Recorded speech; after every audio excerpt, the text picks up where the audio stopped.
కనీసం జెడ్పీటీసీలో లేదా ఎంపీటీసీలో లేదా ఇంకో రాళ్ళు ఎందుకు ఆ పరిస్థితి? ఈ ప్రశ్న బాలరాజు గారిని అడగాలి. మీ ఎంబడి ఎందుకు జెడ్పీటీసీలు ఎంపీటీసీలు మీ పార్టీ అధ్యక్షులు ఎవరు? మరి 15 సంవత్సరాలు ఉన్నారు కదా మీరు. ఆయన రాసిన రాజీనామా లేఖలో 2 దశాబ్దాల అనుబంధం ఉంది బీఆర్ఎస్తో అన్నాడు. మరి 2 దశాబ్దాల అనుబంధం ఉన్నప్పుడు కనీసం 20 మందైనా పోవాలిగా ఎంబడి. ఇద్దరు కూడా పోలేదు పార్టీ నాయకులు ఎవరు కూడా. బ్రదర్, ఒక్కటి మీరు అవునన్నా కాదన్నా, కేసీఆర్ గారు లేకపోయింటే తెలంగాణ వచ్చేది కాదు. తెలంగాణ వందల సంవత్సరాల నుంచి ఆ నినాదం ఉన్నది. కానీ కేసీఆర్ గారే తన రాజకీయ చతురతతోని ఒక గొప్ప అంకిత భావంతో ప్రాణ త్యాగానికి కూడా సిద్ధపడే ఆ రోజు 2001లో టీఆర్ఎస్ అనే ఒక పార్టీని స్థాపించి 2009లో సచ్చినా మంచిదే తెలంగాణ రావాలని చెప్పి ఈ నిర్ణయం తీసుకున్నాడు. కాబట్టి తెలంగాణ సమాజం అంతా కదిలింది. అవునా?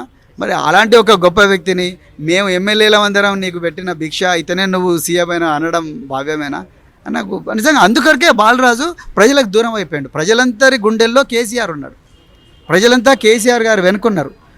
బాలరాజు ఇట్లా మాట్లాడుతున్నందుకే ఆయన ప్రజలకు దూరం అయిపోయాడు. రేపు ఆయన ఇంట్లో నుంచి బయటకు అడుగుపెట్టే పరిస్థితి లేదు. కేటీఆర్ గురించి కాదు, ఆయన ఇంట్లో నుంచి బయట అడుగుపెట్టే పరిస్థితి లేదు. ఆయన ఇంట్లో నుంచి బయట అడుగుపెట్టిన వెంటనే ప్రజలే చుట్టుముడతారని నేను అనుకుంటున్నాను. గల్లీ రాజకీయం చేయను, ఇక్కడ నుంచి ఢిల్లీ రాజకీయం చేయదలుచుకున్నాను. పెద్ద ఎత్తున ఇక్కడ నుంచి మొత్తం ప్రక్షాళన చేసే ఉద్దేశంతో నేను జాతీయ పార్టీలో జాయిన్ అయ్యానటువంటి విషయం కూడా చెప్తున్నాను. ఇక ఈ గల్లీ ఢిల్లీ లొల్లి ఆయన్నే అడగండి. ఆయనకు అంత లేదండి. ఆయనకంత స్థాయి లేదు, ఆయనకంత సీన్ లేదు. సో అలాంటి ఎవడైతే నిజంగా బీజేపీలో పోయినప్పుడు మొత్తం కాన్స్టిట్యున్సీ నుంచి అందరూ కూడా కదిలిపోవాలి, అంత సీన్ లేదండి. పార్టీ గొప్పది, పార్టీ తల్లి లాంటిది, పార్టీ పెద్ద మర్రి చెట్టు లాంటిది. పార్టీ అనేది కులాలకు మతాలకు ప్రాంతాలకు అతీతంగా నాయకులకు అతీతంగా పార్టీ అనేది ఒక గొప్ప భావన. ఈ పార్టీని దూరం పోయిన వాళ్ళు ఎవరు కూడా మళ్ళీ పార్టీ కాదని బతకలేరు. అంత ఇంపార్టెంట్ కాదు. కేటీఆర్ని చాలా ఈజీగా తీసుకుంటున్నాడు. ఆయన నియోజకవర్గంలో కూడా చావు తప్పి లొట్టపోయినట్టుగా చాలా తక్కువ మెజార్టీతో గెలిచాడు. నేను ఎక్కువ మెజార్టీతో గెలిచాను 2 సార్లు అని కూడా చెప్తున్నాడు. స్టార్టింగ్లో గొప్ప మెజార్టీతో ఓడిపోయాడు కూడా.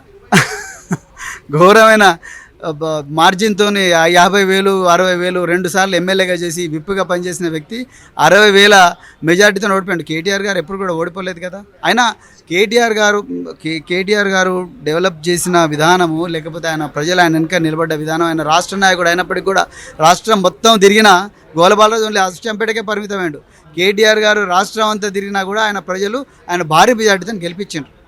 అంతే తప్ప అదే కాదండి. ఆయన ఆలోచించే విధానం కానీ, ఆయన కళలు కానీ, తెలంగాణకు సంబంధించి ఆయనకుండే అభ్యుదయ భావజాలం కానీ బాలరాజు గారికి ఎక్కడున్నాయండి? ఆయన బాలరాజు ఎవరండి? కేటీఆర్ మీద ఆయన స్థాయి అది కాదండి.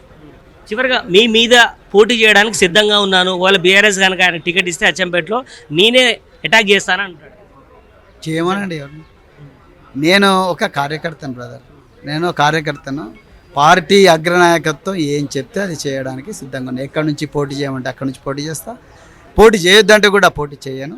పార్టీ ఏ విధంగా బలోపేతం కావాలి, పార్టీ ఏ విధంగా అధికారంలోకి రావాలి అన్న పార్టీ నిర్ణయానికి నేను కట్టుబడి ఉంటా. ఆ సూత్రం ప్రకారమే నేను పనిచేస్తున్నాను. అంతే తప్ప ఈ గోల బాలరాజును ఓడించడం కోసమో, ఇంకెవరినో ఓడించడం కోసమో, ఇంకెవరు ఏమంటారు కొంపలో చిచ్చు పెట్టడం కోసమో ప్రవీణ్ కుమార్ పార్టీలోకి రాలేదు. ప్రవీణ్ కుమార్ ఒక గొప్ప కళతో వచ్చిండు. ఆ కళ బీఆర్ఎస్తోనే నెరవేరుతుంది. ఈ దేశంలో ఉండే పేద ప్రజలందరికీ కూడా ఒక దిక్సూచిగా బీఆర్ఎస్ పార్టీ నిలబడి, ఈ బీఆర్ఎస్ పార్టీ దేశంలో ఉండే అసమానతలను తొలగించి సామాజిక న్యాయాన్ని నెలకొల్పుతుందనే ఒక ఆకాంక్షతోని ప్రవీణ్ కుమార్ రాజకీయాలు. ఎవరైనా పార్టీ నుంచి పోయే అవకాశం అయితే కనిపిస్తుందా? ఎందుకంటే గతంలో 10 మంది ఎమ్మెల్యేలు వెళ్ళారు, ఎమ్మెల్సీలు వెళ్ళారు. ఇప్పుడు గువ్వల బాలరాజుతో పాటు కొంతమంది వెళ్ళేయడానికి సిద్ధంగా ఉన్నారనే స్పెక్యులేషన్స్ వస్తున్నాయి. బీజేపీ కూడా టచ్లో ఉన్నారంటుంది. చాలా మంచి ప్రశ్న అడిగినారు. అచ్చంపేటలో మొన్న జరిగిన సమావేశం చూసిన తర్వాత ఎవ్వడి కూడా మళ్ళీ ఈ పార్టీకి ద్రోహం చేసే ధైర్యం రాదని నేను అనుకుంటున్నా. ఎవరైతే ఇప్పటికే ద్రోహం చేసి అటువైపు పోయినరో వాళ్ళ వెన్నులో కూడా చలి పుడతా ఉన్నది. వాళ్ళు నిద్రపోతలేరు, రాత్రిపూట పీడకాలలు వస్తున్నాయని చెప్పేసి నాకు సమాచారం వస్తూ ఉన్నది. కార్యకర్తలందరూ కూడా కేసీఆర్ గారి వైపు ఉన్నారు, పార్టీ వైపు ఉన్నారు. అందుకొరకు ఎట్టి పరిస్థితుల్లో ఈ స్వార్థపరులు, అవకాశవాదులు, వెన్నుపోటుదారులు పోయినంత మాత్రాన, పిరికి పందలు పోయినంత మాత్రాన పార్టీకి ఏమీ కాదు.